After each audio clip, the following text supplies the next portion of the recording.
packing a punch. We had some damage through Springfield and all the way back to Fulton, Schuyler County earlier this morning, some trees down and branches, and it doesn't give up the ghost. I mean, the computer models were really kind of showing this weakening.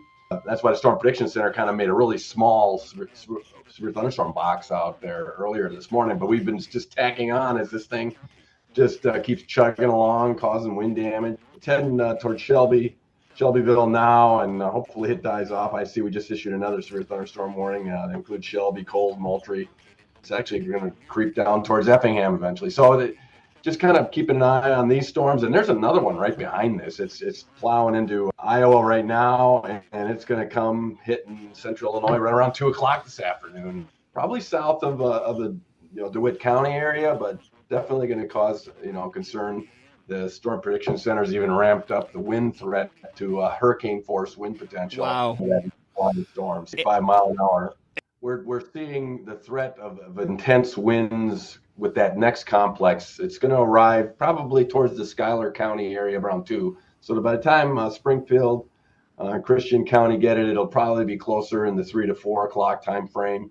There's definitely a corridor of intense winds that we're monitoring in the model. Storm Prediction Center has latched onto that. So, be ready for, wind damage in that 4 o'clock time frame, Christian County, even into southern Macon County. Hopefully this thing stays a few of the models miss Christian. They kind of scoop it maybe into southern Sangamon and then curl it to the south. So, we're keeping an eye on the exact track of where this thing's going to go, but just be ready. Any storms this afternoon that manage to go a little bit further north could pack a punch. Shipman says it's important to be prepared during stretches like this. More severe weather is on the way beyond Tuesday, and Shipman encourages knowing the lingo and terminology of the Weather Service. Be prepared, because structural damage can occur with hurricane force winds. I mean, you could lose part of your roof. It can be something to the point where, if a tree crushes into your house could be not uninhabitable in some cases. These level of winds that are potentially going to develop with these next wave of storms this afternoon, can change your life a little bit here. So, you want to make a plan to make sure you're in a safe shelter, or, can get to a safe shelter if warnings are issued for your area. The first thing you'll probably see here, which we already have out now, is a severe thunderstorm watch. And that just means, prepare yourself for potential that severe weather may develop.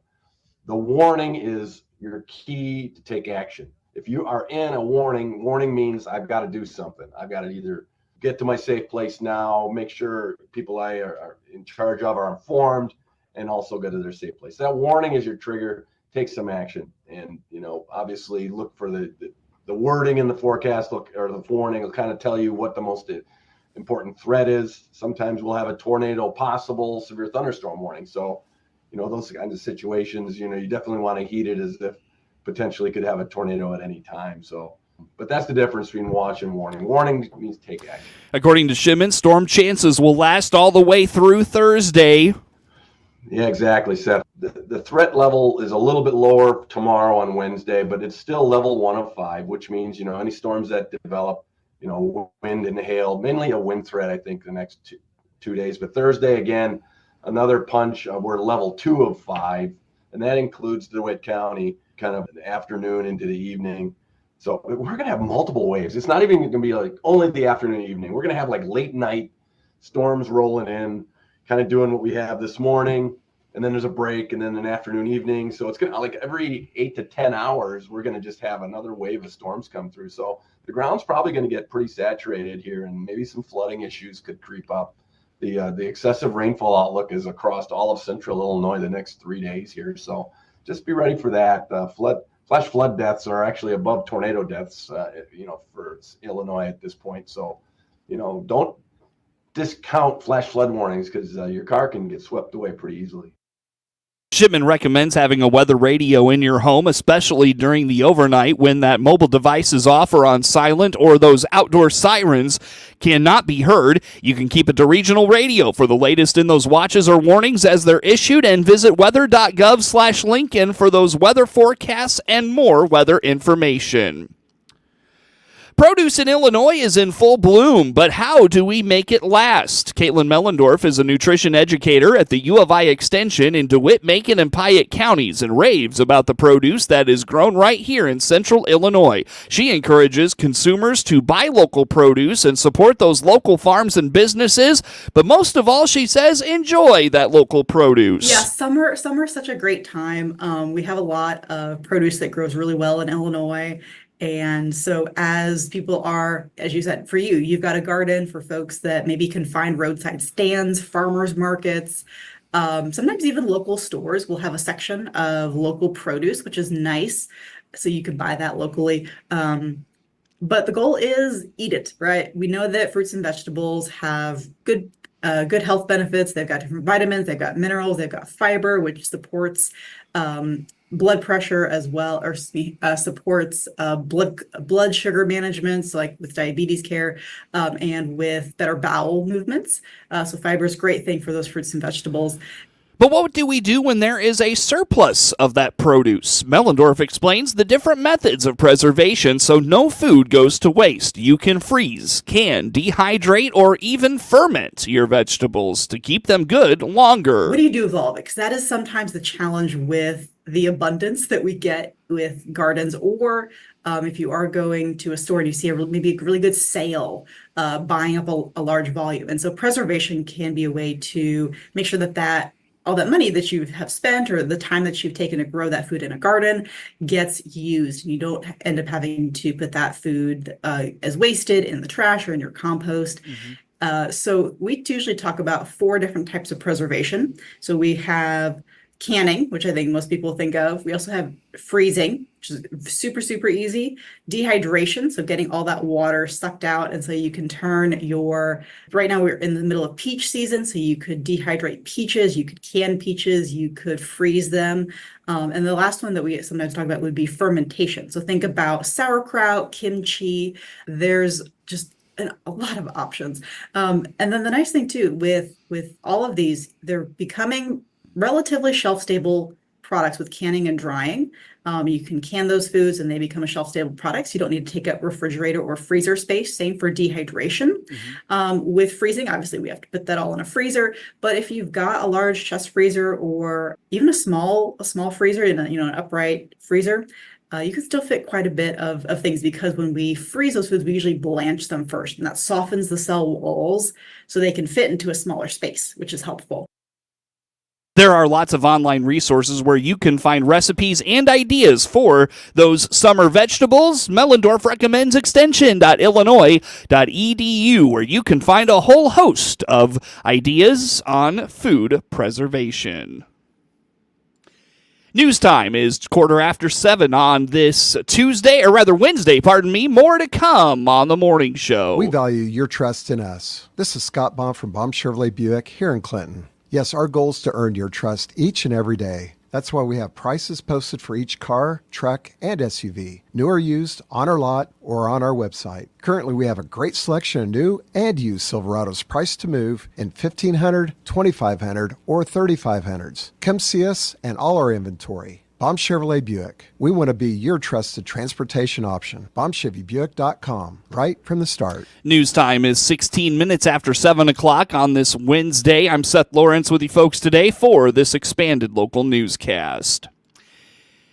Sangamon County Sheriff Jack Campbell says he's not going to resign after one of his deputies shot and killed an unarmed black woman in her home this month. Sheriff Jack Campbell was one of many local leaders at a listening session for the Springfield community that was organized by the Department of Justice. During a statement, Campbell said he's asking for Sonia Massey's family to forgive him and that his resignation would not solve any problems at the Sheriff's Department. She called for help and we failed her.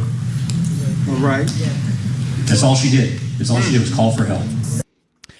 Campbell fired the deputy, Sean Grayson, days after he shot and killed Massey. He's facing 3 counts of first-degree murder, but Grayson's checkered past, working for 6 departments in 4 years, 2 DUIs, being discharged from the military for serious misconduct, along with worries about his work at previous departments, has the community wondering how he could have been hired by Campbell in the first place.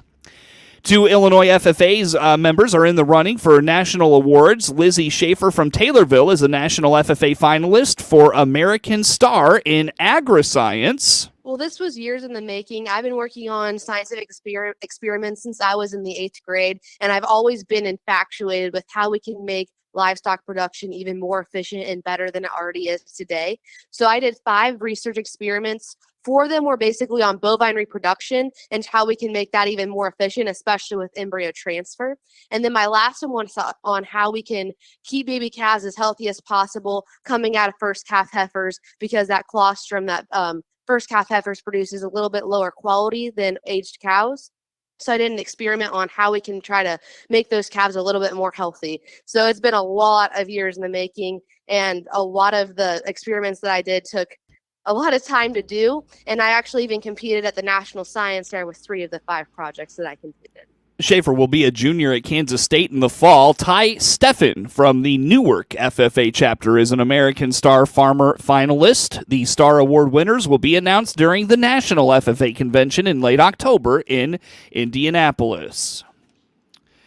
Learning about horseradish products in Illinois, Robert Garstenecker of Clinton County devotes 50 acres of his operation to the crop. Well, I was born and raised in it, and just my father got involved with his uncle back 50 years ago, and so I've always known it. Grew up around it. There's not a whole lot of us anymore, but Illinois still raises about half of what's grown in the United States, and so we get to we've got a very large horseradish producing area here in the Metro East area.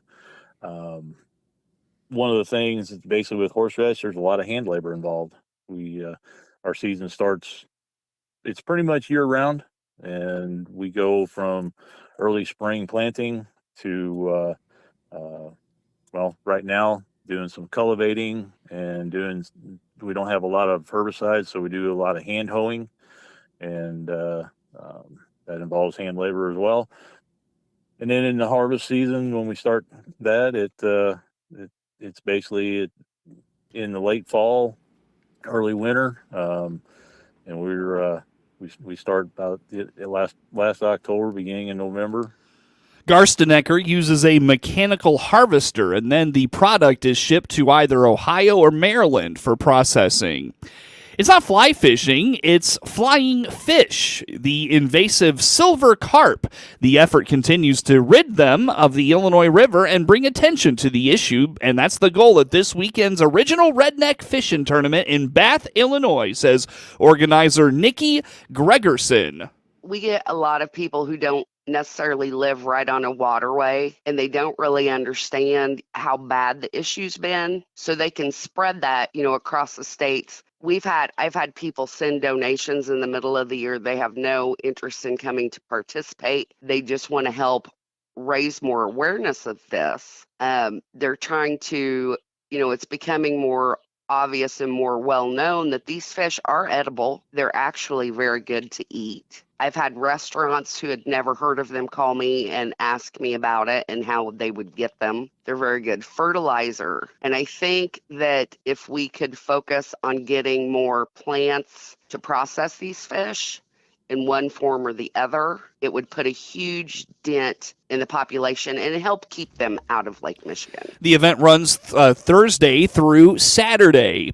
Former U.S. Congressman and Taylorville native Rodney Davis has been appointed to head the government affairs of the United States Chamber of Commerce. In a statement posted on their website, the U.S. Chamber of Commerce says Davis will lead the Chamber's engagement on Capitol Hill and with the administration working to advance pro-growth policies.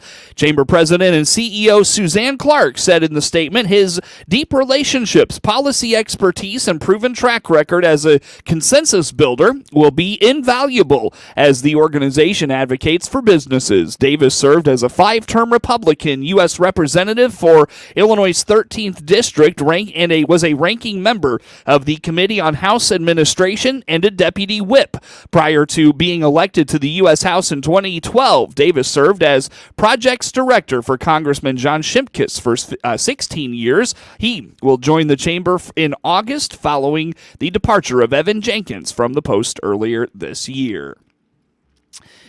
The website Agriculture Dive is reporting parent company of GSI, which has factories in Taylorville and Assumption, has entered into an agreement to sell that division. The article states agricultural machinery manufacturer AGCO has entered into an agreement to sell the majority of its grain and protein business as part of the tractor maker's overall restructuring to focus on precision technology. American Industrial Partners will pay $700 million in cash to acquire AGCO's grain storage company and solutions in addition to livestock management systems, primarily tailored to poultry, swine, and egg production. The deal is expected to close at the end of the year and involves the divestiture of brands including GSI, Automated Production, Cumberland, Cimbria, and Techno. The sale does not include AGCO's grain and proteins business in China.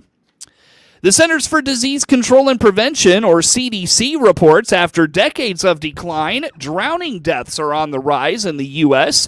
With that in mind, a doctor with OSF Healthcare has some tips to keep you and your family safe around the water this summer. John Gelbach says swim lessons and adult supervision are the two most important things for kids in the water. One of the most common reasons for child drowning, Dr. Gelbach says, is when a child enters the pool without adults knowing. I think many people are under the false impression that when a child starts to drown, it's a noisy event with lots of splashing. That's the way it looks like on TV.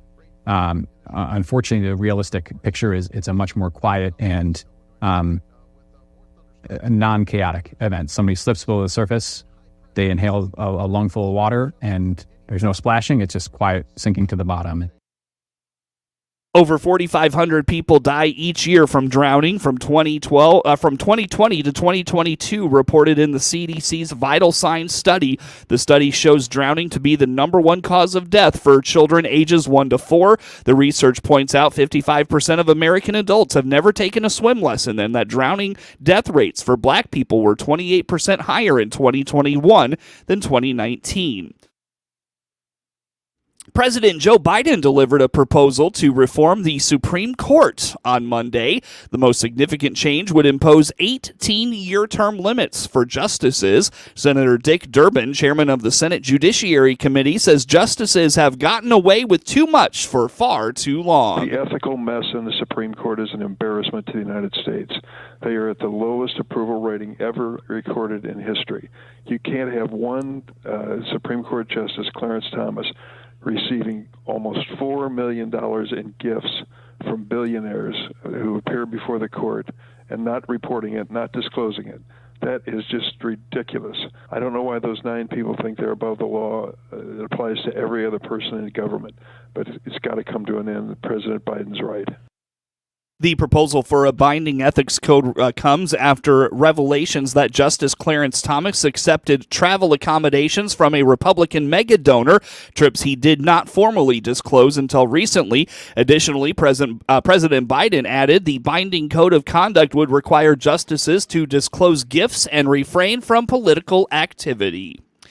Illinois Congressman Darren LaHood says the assassination attempt on former President Donald Trump is embarrassing on the national stage. Even with the Secret Service Director Kimberly Cheadle submitting her resignation, LaHood says the American public deserves more answers. Many people are under the false impression that when a child starts to drown, it's a noisy event. Obviously, when we saw him a couple days later at the convention, I think you got a sense of more of a resolve in the president. He was pretty reflective on that, having happened, less than 48 hours before. But what happened on that day with the Secret Service is simply unacceptable and really embarrassing on the world stage, that the leading presidential candidate come almost within inches of being assassinated 2 months before an election. So there's a lot of accountability that needs to be looked at there.